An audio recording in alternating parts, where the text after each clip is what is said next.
Uh-oh.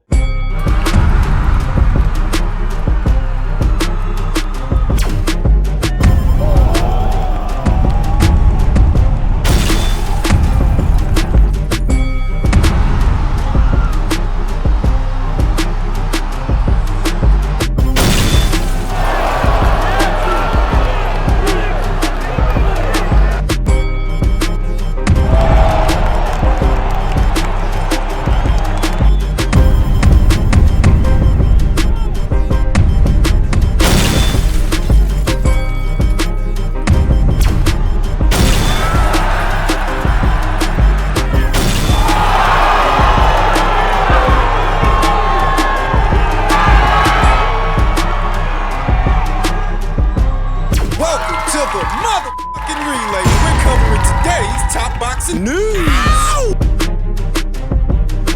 Okay, we'll start with this.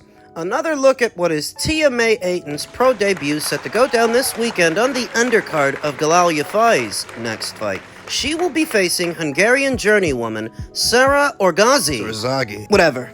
Journeywoman with an upside-down record, more losses than victories, only 2 wins to 7 losses. She is 1-5 in her last 6, coming off of 2 consecutive losses, and Tia will be making her pro debut against her. It's what you expect.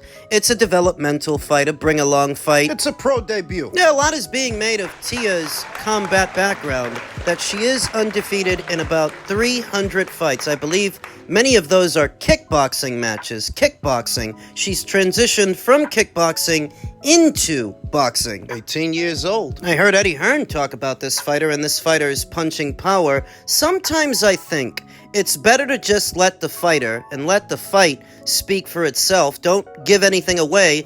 Don't create expectation. To let people see the fighter with a fresh set of eyes and a clear mind. But that's what Eddie said, that this girl can crack. This fight is set to go down in the super bantamweight division that is now seeing a lot of action. That is where Ellie Scottney reigns as a unified champion, where she's about to fight Yami Mercado for Yami's WBC title. And this is also where Mayeli Flores holds the WBA. This is where young Tia Ayton now campaigns. And because she's only 18 years old, you figure that as she matures and her body starts to fill out, she could one day campaign at feather and maybe even super feather some years from now. There have already been some comparisons made between Tia Ayton and Katie Taylor, what looks to be the leader of the new school over at Matchroom and what is to be their new stable of Valkyries, as some feel that Matchroom's interest in promoting women fighters has waned as of late, given that Ellie Scottney left them and Alicia Baumgartner. Terry's last show was on GBM and not Matchroom. They don't seem to be using as many women fighters as they used to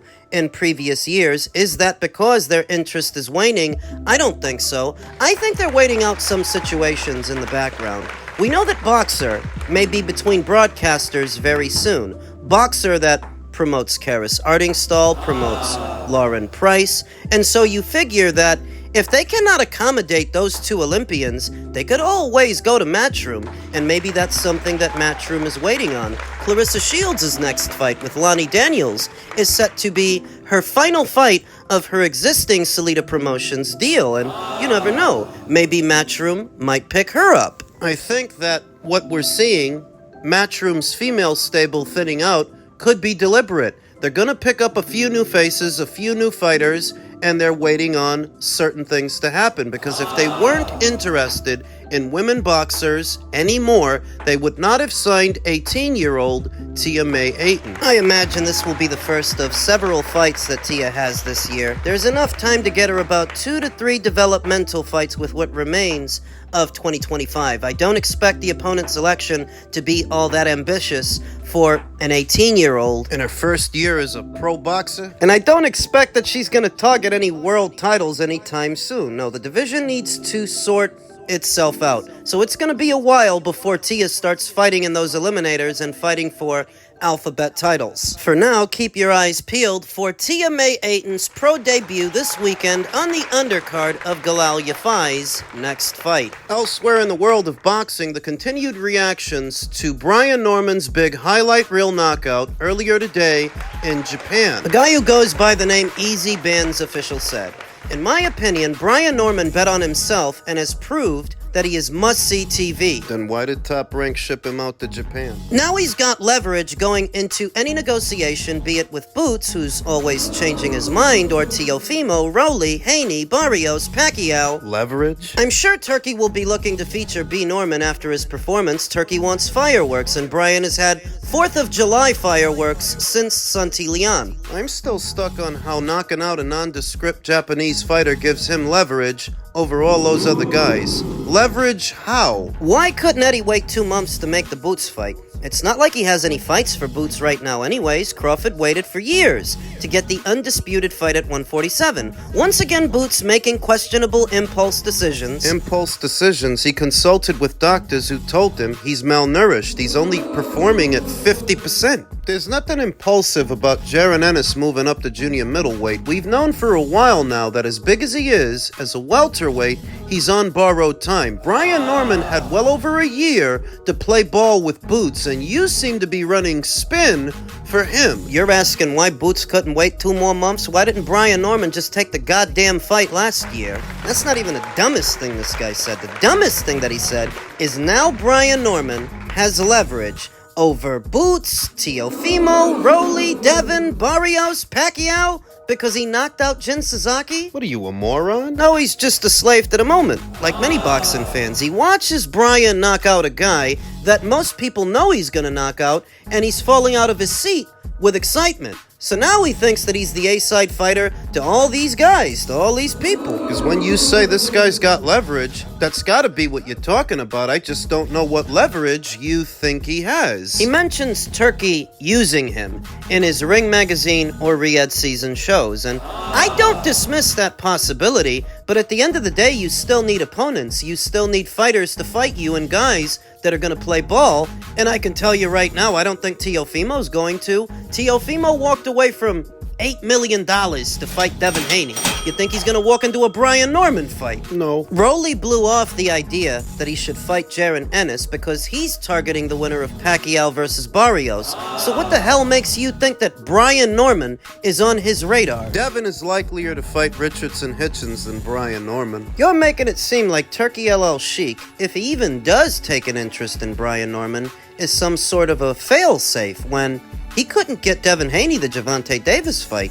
Couldn't convince David Benavidez to come out to Saudi to play ball. But you've got it in your head that he's going to get Brian all of these fights? Guess that's where I'm different from a lot of people. I evaluate a situation based on the facts, using logic, not emotion, whereas guys like this, they're slaves to the moment. This guy's already formed an emotional bond with Brian Norman. Like Unbiased Brim, who's still running around peddling that word salad to exonerate him for ducking Boots Ennis. They don't want to admit that that ship has sailed, the gravy train is gone, and the most that they can hope for now, if they even want that fight, which I don't think they do, is maybe Boots will change his mind. Maybe he'll stay at welterweight for one more fight. But of course, that relies on a presupposition that the Normans actually want to fight Boots, and I don't think they do. How they've handled this entire situation tells the story, but don't tell Brian Norman's newfound fans that. They're trying to make this Boots' fault, Eddie Hearns' fault, when near as I can tell, the only ones who have made any offers to see this fight get done, and it's been more than one, have been Boots and Matchroom. Put your pom-poms away, fellas, because you ain't gonna have nothing to be excited about for the foreseeable future. It's good that he knocked out Jin Suzuki the way that he did, but you're reading far too much into that, and what I see is this guy might get frozen out. Terrence Crawford did. Took him a long time to unify the welterweight division, and he was a more well-known and respected guy then than Brian Norman is now, so I don't know why you've got it in your head that it'll be different for him. If Fury is a cheater, he's the biggest cheater in boxing. You still on that, huh? Of course, come on, bro. How many times? 20 times? It's just like being a racist. If you was a racist and I knew you was a racist and I choose to still hang around you, I just know what kind of category to put you in. I already know what he is. We know it. They know what they are. Would you wish him a happy retirement? I don't think he's retired. Yeah, me neither. He's coming back. Maybe on ice a little bit. You know what I mean? We do this. So Dan Canastota recently sat down with the former WBC champion Deontay Wilder ahead of his ring return against Tyrell Herndon next Friday, and they went over a lot of the same things you expect to go over with Deontay Wilder, who still thinks that Tyson Fury cheated. And I'm about the last guy to go up to bat for Tyson Fury and his character. I don't like Tyson Fury. Anybody that follows this channel knows that. But Deontay Wilder still making this baseless accusation communicates to me that he still hasn't made peace with that loss, and there is a reason for it. It's because of why he picked Tyson Fury over Anthony Joshua in the first place. You only picked that guy because he was vulnerable, because you viewed him as low-hanging fruit, so that when he surprises you and he beats you, oh, well, there must be something wrong. He must have cheated. If you would have fought the fighter for the right reasons. If you fought the guy because you felt he was a good fighter, a great fighter, if you lose, you got nothing to be ashamed of. But when you lose to a guy who you thought was a bum, you thought was suicidal, you thought was a drug addict, you thought he was low-hanging fruit, you gotta try to wrap your mind around that maybe I'm not as good as I thought. picked the wrong cherry. What might spark a moment of reflection for some has led to years and years of denial for Deontay Wilder, who would rather believe that Fury cheated. The reason I think he didn't. Wilder accused a lot of people of a lot of things, not just Tyson Fury. Oh, he accused Fury of cheating. He accused Kenny Bayless of being a crab-in-the-bucket referee, and he accused his own cornerman, Mark Breland, of spiking his water. He said that he was drugged, along with saying that the costume he wore to the ring affected his performance, that it was too heavy. Wilder said so many things that it was clear you're just pointing the finger in every other direction but your own. You're blaming everybody but yourself. When you're the architect of your own downfall, you're the architect of your own demise. You never had to give Fury a title shot. You wanted to, and the only reason you did was because you thought it would be easy. The other smoking gun, that if the only reason Tyson Fury won the second fight was because he cheated, then how did he win the third? One would assume that anything that might have gotten past you in the second fight, you'd look for in the third. But Tyson Fury still won. People forgetting what the narrative was at that time? The only reason they did a third fight was to prove that Fury cheated. That what happened in the second fight would not happen in the third, except it did. And it was worse, because in the third fight, you didn't have Mark Breland there to save you.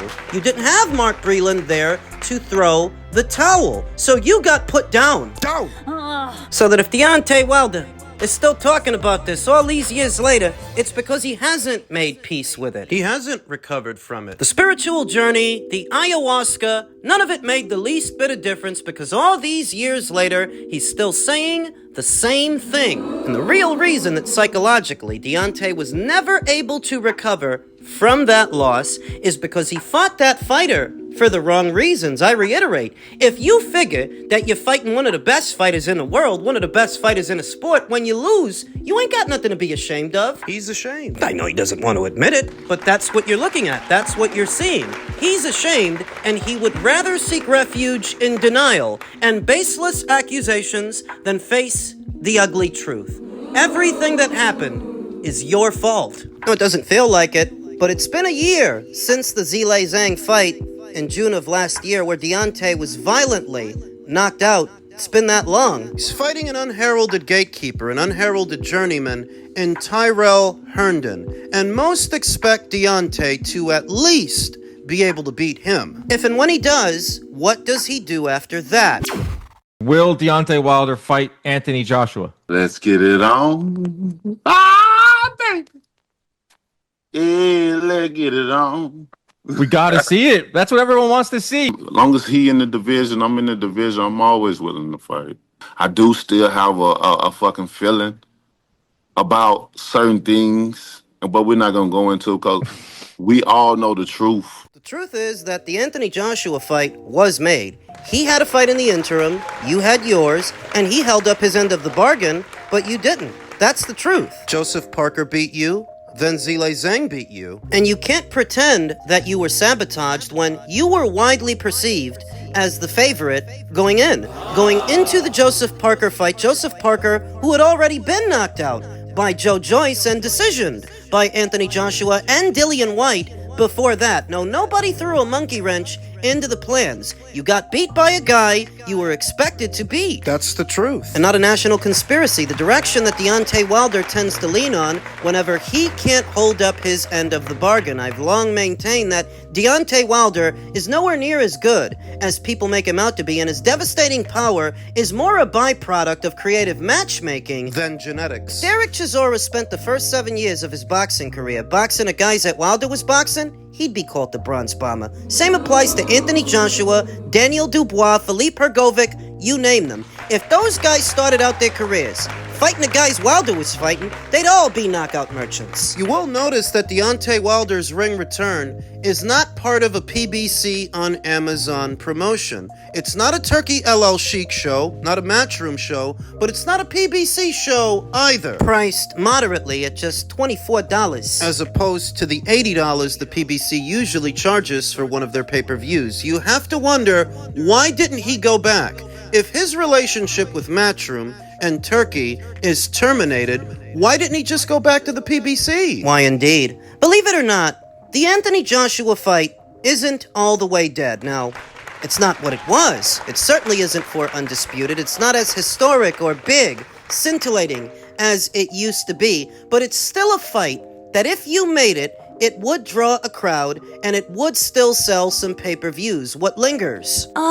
What seems like a waning interest would fast turn into a swell if the fight actually got made, got announced, and fight posters were in circulation. This is still something that people want to see happen, like the Fury fight. Like AJ versus Fury. They say that Anthony Joshua only has 2 to 3 more fights left before he calls it a career. And I figure that in an ideal world, those 2 to 3 fights would consist of fighting Fury and fighting Wilder. The unfinished business. The other day I saw Farrell Crotch say that Anthony Joshua does not have a Hall of Fame resume, does not have a Hall of Fame career. I don't agree with that at all. Anthony created more ripples and more waves in boxing, not just the British boxing scene, but boxing overall, than Farrell Crotch ever did. And Farrell got into the Hall of Fame, so why wouldn't Anthony? Statements like Carl's would be a lot harder to make if Anthony capped off his career with the scalps of both Deontay Wilder and Tyson Fury. Even now, there is value in facing them. And money. And merit. It's not about belts anymore. It's not about the status quo. At this point for Anthony and Deontay, it's just about proving that you're better than that guy, and you were always better than that guy. This isn't a fight that you need Turkey LL Chic to make, though he very well could. He already tried. But this fight, in and of itself, transatlantically, is still big enough. You could do it in Vegas. You could do it in the UK at the O2 in London. Because the interest is organic. It's not forced. Anthony Joshua versus Deontay Wilder is a conversation, drummed up metrics for content creators like yours truly for many, many years. It still moves the needle. And if it were announced and fight posters went out, you would see the interest is still there. So maybe it's not too late. And maybe if Deontay ices Tyrell Herndon later on in this year, we can get that fight.